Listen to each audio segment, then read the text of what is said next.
SG Consultancy Services. Study MBBS in Russia, Philippines, Uzbekistan.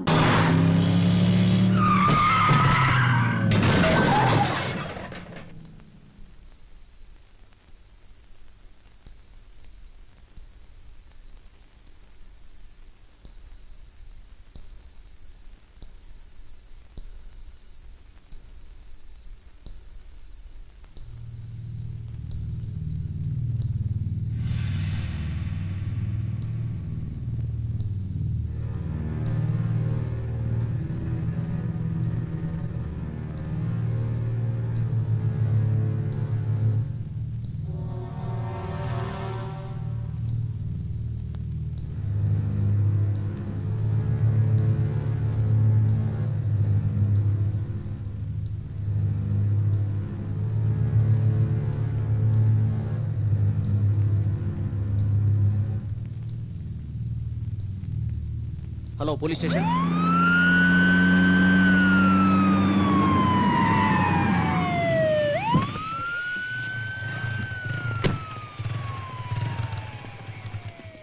ఏమైంది sir? Drunk and drive, spot dead. ఎవరు?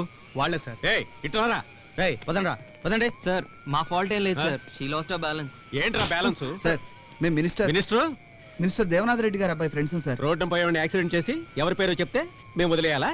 మందు కొట్టి accident చేయమని minister చెప్పాడా? ఏయ్ ఫోన్ ఇవ్వరా. ఏయ్ తీసుకురండి. జయ ఆ ఫోన్ తీసుకురా. అలాగే.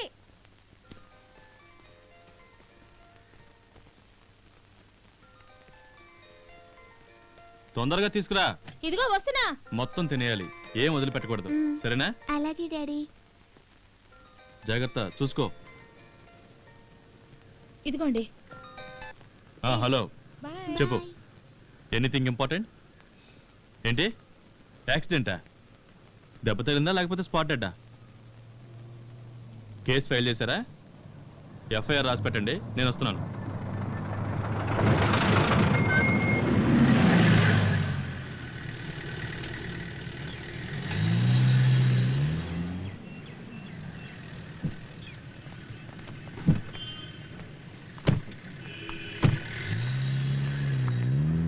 నమస్తే. నమస్తే. బాగున్నారా? మనోడే ఏసీపీ వచ్చారా? ఇంకా రాలే. మాట్లాడొస్తా. ఏం కాదు తమ్ముడు, దీనికేదో పెద్ద.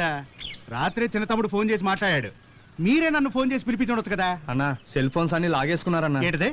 ఫోన్ లాగేసుకున్నారా? ఏంటి సార్ ఇదే? అదేం లేదు, రాత్రి పెట్రోలింగ్ చేసేవాళ్ళు తీసుకున్నారు. మార్నింగ్ రాగానే ఇచ్చేసామే, వాళ్ళ చేతుల్లోనే చూడండి. టిఫిన్ ఏమన్నా చేశారు తమ్ముడు? మంచినీళ్ళు కూడా ఇవ్వలేదన్నా. రేయ్ ఇదిగో పేస్ట్ బ్రష్, అందరికి టీ బిస్కెట్ తీసుకురా. సరే. రైటర్ గారు మీకేమైనా పెన్ను పేపర్ కావాలంటే చెప్పండి. రే ఏం కావాలో కనుక్కోరా.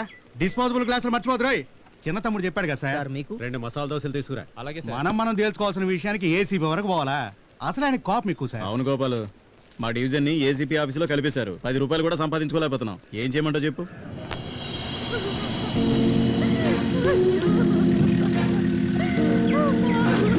Good morning sir. ఎవరు? అమ్మాయి ఫ్యామిలీ. సైలెంట్గా ఉండమని అమ్మ కాసేపు ఊరుకోండమ్మా.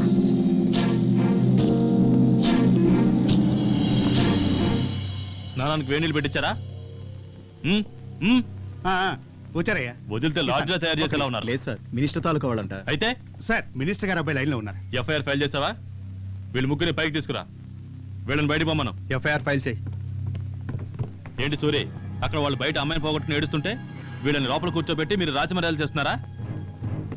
తొందరగా ఎఫ్ఐఆర్ రాయండి. సార్ కాస్త ఆగండి సార్, అయ్యగారిని ఏసీపీతో మాట్లాడమని చెప్తా. సార్ కొంచెం వెయిట్ చేయండి సార్, అయ్యగారితో మాట్లాడుతున్నారు. చెరి మాటలతో చెప్తే వినే రకంగా లేడు. నువ్వు అమ్మతో చెప్పి అయ్యగారిని ఒకసారి ఫోన్ చేయమని చెప్పు. తర్వాత సంగతి నేను చూసుకుంటాను. సరేనా? అమ్మా అమ్మా, ఏరా? వినోద్ అరవింద్లు ఇద్దరు రాత్రి కారులో వస్తుంటే యాక్సిడెంట్ అయిందట. అయ్యో పాపం. అరే కంగారు పడకమ్మా, ఎవరో ఓ అమ్మాయి వాళ్ళ కారు కింద పడిందట. వాళ్ళకేం అవలేదు కదా? ఏం కాలేదు కానీ పోలీసులు వాళ్ళని స్టేషన్ లో పెట్టి వదలట్లేదట. ఆ, నాన్నగారితో మాట్లాడి వాళ్ళని విడిపించు. నేనేనండి. రాత్రి మన వినోద్ వాళ్ళ ఫ్రెండ్స్ కారులో వెళ్తుంటే ఎవరో అమ్మాయిని యాక్సిడెంట్ చేశారు. దాని గురించి స్టేషన్లో పెట్టి వదలనంటున్నారు. మీరు కొంచెం ఫోన్ చేసి చెప్పండి. రే ఎవరని అడుగుతున్నారా? నాన్న ఎవర్రా వదలనంటుంది? ఏసీపీ సీతారాం. గోపాల్ ఎక్కడ? గోపాల్ స్టేషన్ లోనే ఉన్నాడు. సరే నేను మాట్లాడతానులే.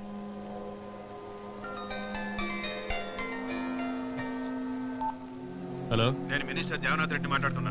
సార్ చెప్పండి. నువ్వు పట్టుకున్న వాళ్ళు మా వాళ్ళే, వాళ్ళని వదిలేయ్. అదేనా సార్, పక్కా యూటీజింగ్, డ్రంక్ అండ్ డ్రైవ్, పబ్బు నుంచి చేసి చేసుకుంటూ వస్తున్నారు, స్పాట్ డెడ్. అది నేను చూసుకుంటాను, నువ్వు వదిలేయ్. బయట అమ్మాయి తరపు వాళ్ళందరూ గొడవ చేస్తున్నారు సార్. ఎవరు చెప్తే వదులుతావు? కమిషనర్ చెప్తే వదులుతావా? అలాగే సార్, కమిషనర్ చెప్తే వదిలేస్తాను. ఎఫ్ఐఆర్ ఇవ్వు. సార్, మినిస్టర్ గారే మాట్లాడింది. తప్పుగా అర్థం చేసుకోకండి.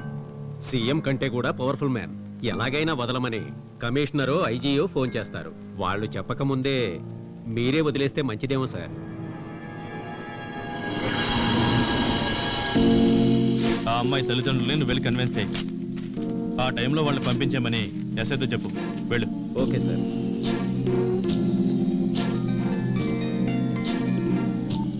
Sir, minister Devanath Reddy. Minister గారు ఫోన్ చేశారు సార్, వెంటనే పంపించేశాను. ఒక నేరస్తుని పట్టుకుంటే వాడిని విడిపించడానికి 100 ఫోన్లు.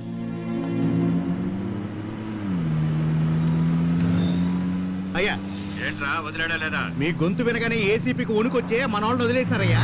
సరే, నువ్వు వెంటనే బయలుదేరి ఫామ్ హౌస్కి వచ్చాయి. అక్కడికే వస్తున్నానయ్యా. తొందరగా రారా. సరే సరే.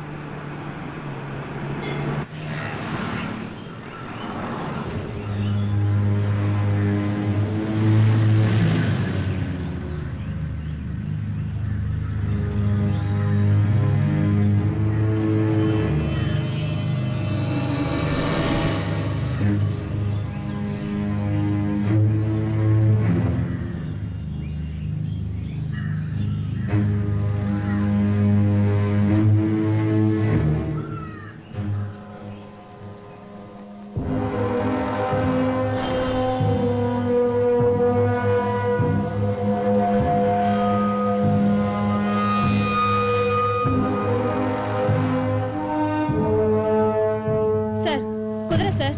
ఇది నా కుటుంబ సమస్య. ఇందులో మీరు తలదూర్చొద్దు. ఇప్పుడు ఏం చేయమంటావు? డబ్బులు ఇస్తామంటున్నారు కదా. రిజిస్టర్ ఆఫీసర్ వచ్చారా? లోపల కూర్చున్నారు. ఎక్కువే ఇస్తా అంటున్నారు కదా, ఇంకేంటంట? వాళ్ళు ఎంత డబ్బు ఇచ్చినా నాకు ఆర్ఎస్ అవసరం లేదు. ఎందుకయ్యా, అందరూ వచ్చేసరిగా రిజిస్ట్రేషన్ చేసేద్దాం. సర్లే వచ్చావు గానీ పెద్ద మగోడివి, అక్కడ ఏం జరుగుతుంది వెళ్ళి చూడు. ఇప్పుడు సంతకం పెడతావా లేదా? మీరేంటి ప్రతి వాళ్ళు అధికారం చెలాయిస్తున్నారు? కుదరదని చెప్పాను కదా, ఇంకేంటి? ఏందయ్యా గోళ? రిజిస్ట్రేషన్ చేసే సమయంలో ఏంటత్తయ్యా, మీరు పిలిస్తేనే నేను ఇక్కడికి వచ్చాను. ఈ ఆస్తిలో మా ఆయనకు కూడా వాటా ఉంది. నేను ఎవరికి అమ్మనివ్వను. ఎవర్రా ఈవిడే? ఈవిడ వాళ్ళ తమ్ముడు ఒకటి చనిపోయాడే, వాడి భార్య. వీళ్ళ వాటా అమౌంట్ ఇచ్చేసారా? డబ్బులున్నాయి సార్, తీసుకోమంటుంది. ఇంకేంటి మేడం, తీసుకొని సంతకం చేయండి. కానీ అయ్యగారు కోపంలో ఉన్నారు. ఏ బెదిరిస్తున్నారా? దానికి నేనేం భయపడ్ను. నేను గవర్నమెంట్ స్టాఫ్ తెలుసా? మీరు కేవలం గవర్నమెంట్ స్టాఫ్ మాత్రమే, గవర్నమెంటే మేము. రేయ్,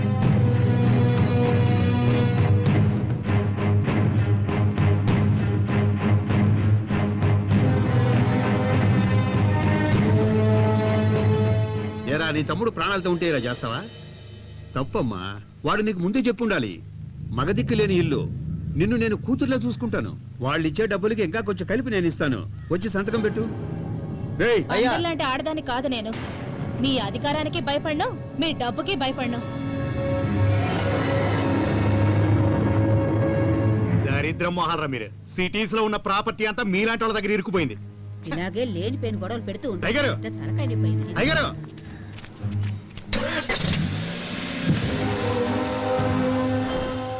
ఏంటి సార్ వీళ్ళు మా ఆడదాన్ని ఒప్పించలేకపోయారు? అది కాదు సార్, వాళ్ళే రమ్మన్నారు. ఈవిడొచ్చి అడ్డం తిరిగేసరికి గొడవ పడుతున్నారు. పోండి సార్, మీలాంటి వాళ్ళు ఉండి కూడా. అదేం లేదు గోపాల్, ఆ అమ్మాయికి చెందాల్సిన ఆస్తులన్నీ అమ్ముకున్నారు. ఇప్పుడు ఈ ఆస్తికి అడ్డం పడతా ఉంది. అందుకనే ఎప్పటికైనా ఆస్తిని అమ్ముకోవాల్సిందేగా. పైగా మనం చూసిన ఆస్తిని ఇంకెవడైనా నొచ్చుకుంటాడా? ఎవరు కొన్నా సరే, ఆవిడ అనుమతి లేనిది కొనలేరు.